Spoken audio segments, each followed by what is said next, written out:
Hello, my Pixel peeps. Welcome back. Nicole Payne, CMA, here as always to drop some accounting truth bombs. And this week we are talking about debt some more.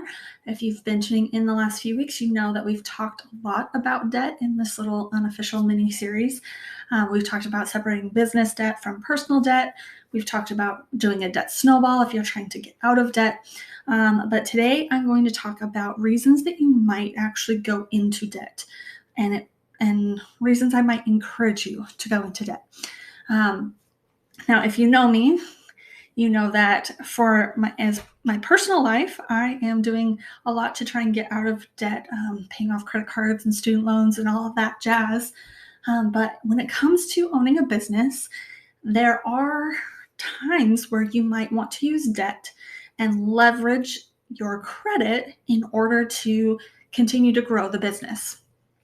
Now, there are very few times when I actually encourage clients to go into debt. One is if they know that the cash flow is there, but they just want to free up some of that cash flow. For instance, one of my clients, their cash flow is there, but they're just shy of being able to make sure that everything is paid at this moment. So it's kind of a timing issue. The money is always coming in, and there's always enough money to cover all of the bills, but the money comes in sporadically.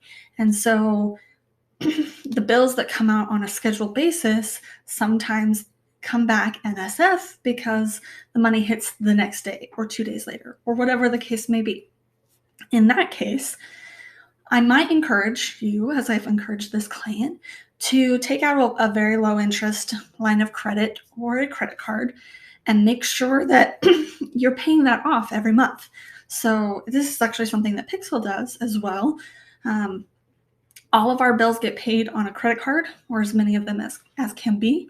And then after every statement, we pay that statement balance off. So we're never incurring interest, but we are making sure that the cash flow is consistent, and so that there's not any large surprises getting bounced checks or NSF fees. Now, another time that I might encourage a client to take out debt is if they're buying a large piece of equipment. Now, another client that I have, they have plenty of cash in the bank, and they could go out and pay for this large piece of equipment that they wanted. It's several $1,000s.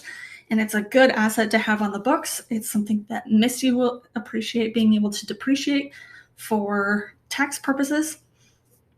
But I don't want to tie up all of their cash flow with that large purchase.